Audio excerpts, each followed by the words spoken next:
नमस्कार दोस्तों, welcome back to my channel जहां आपको मिलता है सिर्फ और सिर्फ एंटरटेनमेंट। और आज मैं लाया हूँ इमॉर्टल थॉर का सेकंड इशू। तो अगर आप मेरे चैनल पे नए हो तो वीडियो को लाइक कर देना और चैनल को सब्सक्राइब कर देना। तो यार, पिछले इशू में आपने देखा कि थॉर अर्थ पे आकर मजे कर रहा था कि तभी थॉर पर उडगार्ड थॉर अटैक कर देता है और फिर दोनों के बीच लड़ाई शुरू हो जाती है। लेकिन तभी हमें पता चलता है कि थॉर के साथ बड़ा वाला खेल चल रहा है और ये खेल खेलने वाला कोई और नहीं बल्कि उडगार्ड लोकी है। अब आगे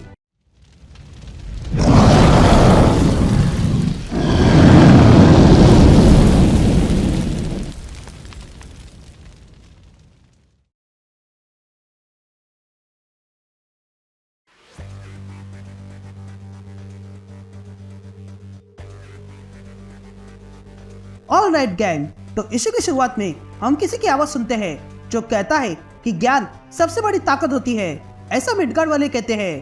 पर ओडिन नॉलेज का क्या? तभी हमें ओडिन दिखाई देता है जो यग्दरसिल के सामने खड़ा था और उसके हाथ में चाकू है। तभी ओडिन कहता है कि mighty Yggdrasil, tree of life and death, मैं बोर का बेटा ओडिन तुम्हें अपनी आंख ऑफर करता हूँ। यह कहते ही ओडिन चाकू से अपनी आंख निकालता है और यग्दरसिल को ऑफर करता है। तभी यग्दरसिल अचानक से ग्लो होने लगता है और तब यग्दरसिल से एक आवाज आने लगती है जो कहता है, हाँ यही वो लेसन है। कहानियां हमेशा बदलती रहती है लेकिन उनका मतलब हमेशा एक ही रहता है। हमेशा किसी न किसी को सैक्रिफाइस करना पड़ेगा। आज तुमने सैक्रिफाइस किया, कल को तुम्हारे बच्चों को करना पड़ेगा। ये कहते ही हम देखते हैं कि यग्दरसिल में से कुछ शाखाएं बाहर आती है और ओडिन को अंदर खींच लेती है। और फिर उसके बाद ओडिन बाहर आता है और महसूस करता है कि वो अब बहुत स्ट्रांग है। यहाँ सीन शिफ्ट होती है और हम थॉर को देखते हैं जो उडगार्ड थॉर से लड़ रहा था। तभी थॉर अपनी थंडर उडगार्ड थॉर पे बरसाता है लेकिन उडगार्ड थॉर को उससे कुछ नहीं होता है। तभी थोरानोस थॉर से कहता है कि तुम्हारे ये छोटे मोटे वार मेरा कुछ नहीं बिगाड़ सकते हैं। ये लाइटनिंग जो तुमने मुझ पर बरसाई, वो लाइटनिंग मेरे लाइटनिंग के सामने कुछ भी नहीं है, क्योंकि मैं हूँ थोरानोस और मैं तब से गॉड ऑफ थंडर हूँ जब से थंडर ने मेरा नाम बोलना सीखा। ये कहते ही थोरानोस अपने साथ लाया हुआ विल थॉर पे फेंकता है, लेकिन थॉर जैसे जैसे खुद को थोरानोस के अटैक से बचा लेता है।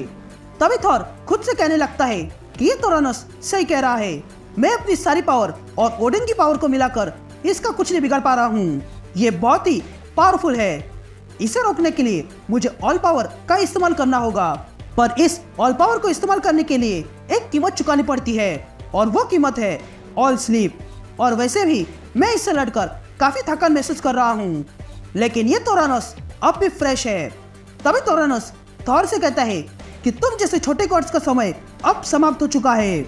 लेकिन तभी थॉर अपना हैमर घुमाने लगता है और कहता है कि अगर मैं इसे हरा नहीं सकता हूँ तो मैं इसे रोक के रहूंगा। मेरे पास ओडिन पावर है जो अब थॉर पावर है और साथ ही मेरा विजडम है, और अगर मैं उस विजडम का इस्तेमाल करूं तो बात बन जाएगी। ये कहते ही थॉर जोर से चिल्लाते हुए थोरानोस से कहता है, थोरानोस मुझे सुनो, मैं हूँ थॉर, स्काई फादर और मिडगार्ड का बेटा, और जब मैं आसमान को खुलने को कहता हूँ तब आसमान खुलता है। ये कहते ही वहां पर तेज बिजलियां गिरने लगती है, लेकिन उससे भी थोरानोस को कुछ नहीं होता है। तब ये देखकर थोरानोस थॉर से कहता है, देखो तुम जैसे नन्हे गॉड के नन्हे वार, तुम्हें ये थंडर मुझ पे बरसाई लेकिन उसका मुझ पर कोई फायदा नहीं हुआ। लेकिन तभी थॉर थोरानोस से कहता है कि ये कोई छोटा वार नहीं था, मैंने इस वार के जरिए एक आयम के लिए रास्ता खोल दिया है। ये कहते ही थोरानोस देखता है कि उस थंडर के जरिए आसमान में एक डायमेंशन खुल गया था। तभी थॉर फिर से अपना हैमर घुमाता है और कहता है कि ये हैमर हमेशा से दुनिया के बीच द्वार खोल सकता है, और आज मैंने अपने पिता की पावर का इस्तेमाल करके बड़ा द्वार खोल दिया है जिसे तुम्हें बाहर फेंका जाए। ये कहते ही थॉर अपना हैमर घुमाता है और वहां पर तूफान लाता है जिसके कारण थोरानोस उस द्वार में गिरने लगता है।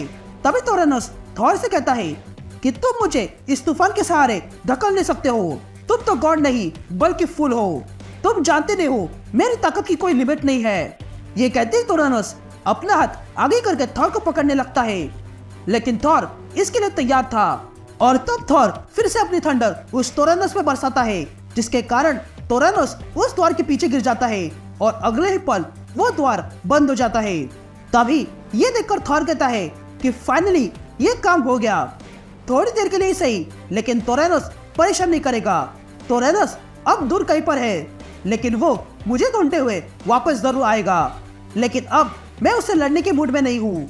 मैं जितना ऑल पावर इस्तेमाल करता हूँ उतना ही ज्यादा मुझे नींद आने लगती है, और अगर मैं इसे इग्नोर करता रहूं तो बहुत तकलीफ होगी।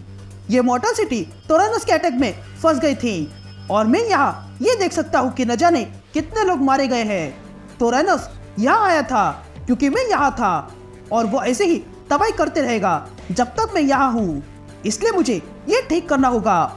ये कहते ही थॉर अपना हैमर घुमाता है और ओडिन पावर का इस्तेमाल करके जो कुछ भी नुकसान हुआ था वो ठीक कर देता है। तभी थॉर सब कुछ ठीक होने के बाद कहता है कि ओडिन ने मेरी बात सुन ली। अब तक जो कुछ भी नुकसान हुआ था वो ठीक हो चुका है, पर मरे हुए वापस नहीं आ सकते हैं, और अब मैं हाथ पे हाथ रख के बैठ ले सकता हूँ। इस थोरेनोस से लड़ने के लिए मुझे फिर से खुद को तैयार करना होगा। ये कहते ही थॉर अपने हैमर के जरिए मून के ग्रीन एरिया पर आ जाता है। तभी हमें वही आवाज सुनाई देती है जो कहता है कि थॉर ने लड़ने के लिए एक नई जगह चुनी है, और वो जगह है ग्रीन एरिया ऑफ मून, जो इनह्यूमंस ने मून पर बनाई थी इनह्यूमंस को रहने के लिए। लेकिन अब वहां पर कोई नहीं रहता है, इसलिए थॉर को ये जगह बड़ी काम की है। तभी थॉर वहां के नीचे गिर जाता है और कहता है कि ये जगह अच्छी है लड़ाई के लिए, पर अब मैं थकते जा रहा हूँ, और ऊपर से ये ऑल स्लीप मुझे कमजोर कर रही है, और अब मैं ज्यादा टाइम इसे रोक नहीं सकता हूँ।